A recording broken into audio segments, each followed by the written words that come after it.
Hello and welcome back to Wombat and Goose present Mr. Peter Richards. How are you, fellas? A bit dancing. Not even uncle. It's an uncle to have a man like this here. It is. As we mentioned, special guest tonight. Pete has been in quite a few films. I almost said shows there. Well, don't say shows. That's my mistake. That is your mistake, which is contagious. Yes. But yeah, Pete's been in a few films with us over the past 2 years. A great supporter of the show and one of our very first guest interviewees. So how are you, Pete? Welcome. I'm good, and very kind of you to invite me along, you know. Don't be so shy in front of him. You can project a little because you are mic'd up and yeah, Hello? you went all quiet. Because we don't get many actual actors here and I'm just a little bit starstruck. That's all it is. What about me? Yeah. You've seen my show reel? Don't be starstruck, believe me. Instead of being starstruck, how about we find out a little bit about you? That's a great idea. What was the defining moment that decided I want to be an actor, I want to be a filmmaker? What was it, if you can recall? Oh, I can remember this plain as day. I was playing an extra on Chopper Read. Yep. They picked me out of the crowd, and the director said, "What's your name?" And I said, "Oh, my name's Peter Richards." And he said, "Can you do this?" And I dived under the table, and he said, "Yep, excellent." He's going to dive under the table, and all of a sudden I had makeup, I had people taking photos of me, and I felt like a star, and I went, "This is for me." Wow. So Chopper's probably wouldn't be 20 years old yet, so you started probably a little bit late, did you, if that was your first Yeah, I time? was 38 Yeah. when I started. I actually took my daughter for an audition to be an extra with an agency, and it just took off from there. They said, "Look, we've got plenty of girls, but we've got no one like you." And I went, Well, I had a big moustache and I had a plait and ponytail, and It's not a chick, but you'll do. That's the and that's exactly right.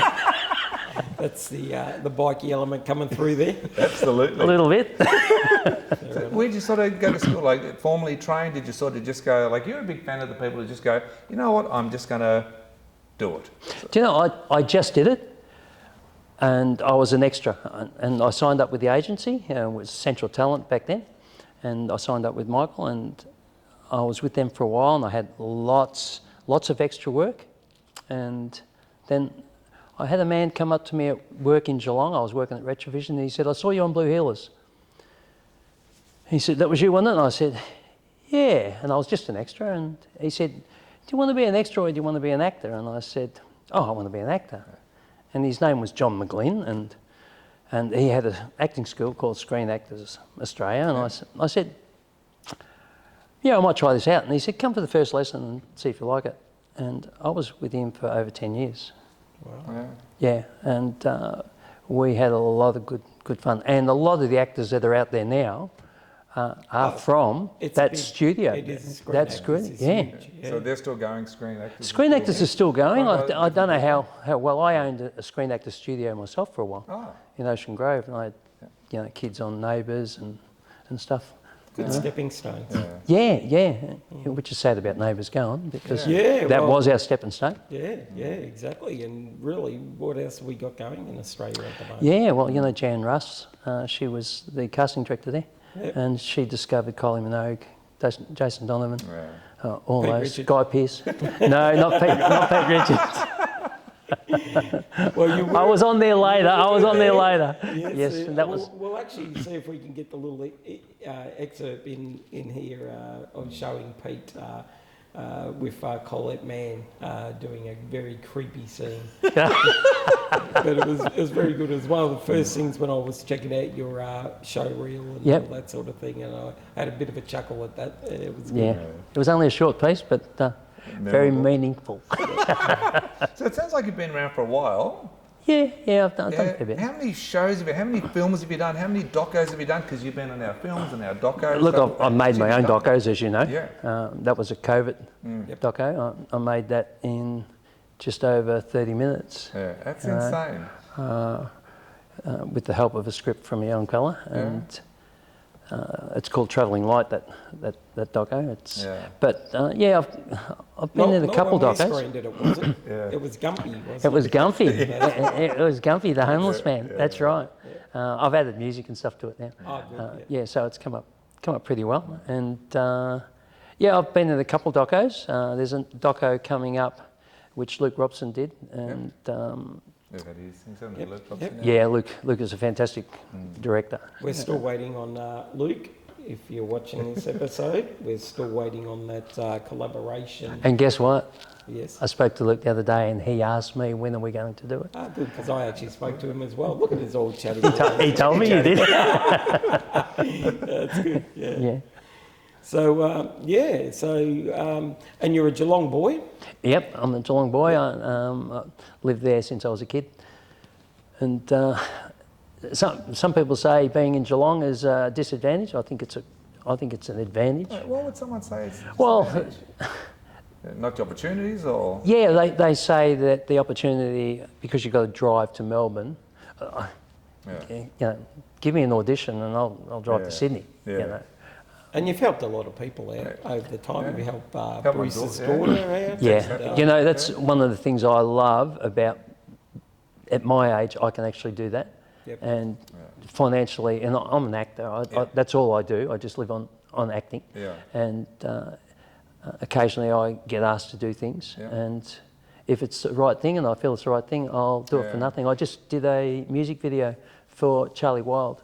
Okay. And you can certainly look that up, of The Keeper. Yep. And I work with a young kid on that, and it's a magic piece, absolutely magic piece. So is it nice to sort of get into like a mentoring role of this sort of stuff now? Yeah, well, from when I had my studio, Yeah. And I taught young people, and one of the biggest thrills I ever had was seeing my kids that I taught on Neighbours, on commercials, and I'm still doing it, you know. Yeah. Excellent. With one of the first films we put on of yours was all your students with the iPhone. Yeah, that was I directed that, but it was written by the students. Yep. And that's the world has changed so much. Like everyone can make a film now because they've got a camera in their pocket. Yep. And if they've got the mind and they've got the patience, they can put it together as a film and tell a story. Yeah, I think especially during COVID, people have been really sort of very motivated to be creative because I've got an iPhone 13 and it's amazing what people can do because I can't go anywhere, I can't see anything, but guys like Mark Adams and such, and you just sort of just get these creative juices flowing. Correct. Because you can't go anywhere, so you've got to use what's up top and the camera, and it makes them amazing things. I didn't even know there was entire film festivals just made on iPhone. Well, the Adelaide Film Festival, there's a whole section just on the iPhone. And even in Tropfest, they have a section for mobile phones. Is Tropfest still going, is it? No idea. Trapfest, I don't know. I can't say anything. But, Look, Tropfest is fantastic. Yeah. And, you know, it's like the 48-hour film festivals, the 24-hour film festivals. It gives young filmmakers an opportunity to do things. And, you know, this is about you guys too. I want to commend you guys on doing what you do with Wombat and Goose. Thank you. Because you've opened up a whole medium for young filmmakers and filmmakers who wouldn't necessarily get their films shown to the public, and people have talked about this for years, but they haven't done it. Yeah. And you guys have done it. And you know, right from day one, all I could say when I first saw you was, wow, finally someone has actually stepped out and have a belief. You know, you guys have got a belief, and congratulations, guys. You know. Well, you know, not just young filmmakers. I mean, what are you saying? People like Tom Vogel. Yeah, Tom Vogel. We would get messages from people saying they were inspired during COVID because everything shut down. Yeah. And basically, when we started bringing their stuff online on TV, basically they turned around and they said, "You've inspired me," and they started writing during COVID. Correct. And they started making mockumentaries during COVID and all those sort of things. So look, this show has been great, and that's what we keep telling people that are watching, filmmakers, or if you know someone that's been in a film and that, you know, this show is your show. Without the submissions, This show doesn't exist. There'd Yeah. just be two idiots talking. Yeah, so get behind these guys. Three today. Yeah, yeah. But as I said, get behind these guys because it's an opportunity for you people to actually have your work shown to the general public, and it's fantastic. Yeah, we love it too. So you've been doing it for quite some time. What are some of the biggest changes you reckon you've seen in the film industry? One is going from celluloid, Yep. basically 32 mil, 16 mil, to digital, and digital is fantastic because Like it's just better